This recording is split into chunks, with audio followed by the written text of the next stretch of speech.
Асхат, сен маған 8 наурызға не сыйлайсың? Әлі ойланып жүрмін. Сен не алғың келеді? Ну, AirPods, Pandora, iPhone 14, Louis Vuitton сумкасы көп қой. Сенің запростарың қалай өз? Барған сайын өсіп.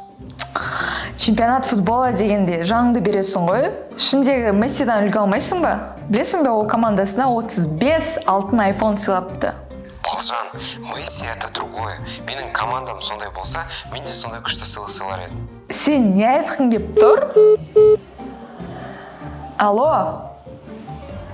Hello!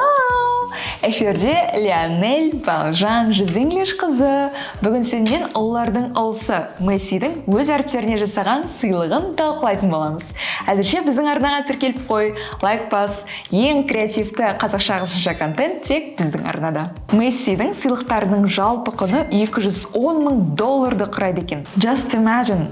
24 караттық алтынмен жалатылған телефондар тура сенің қолында тұрса.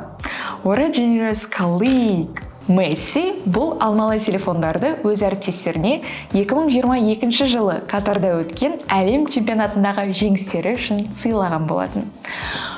Айтам деп тағы да аузым ауырып кетті. Айтпақшы, қайталап айтып жіберейін, сыйлықтардың жалпы құны $210,000 құрайды. Барлығымызға жеңістеріміз үшін осындай amazing presents жасап тұратын әріптестер тілеймін. Алло, Асхат, мен сені түсінбедім, сен не айтқың келді?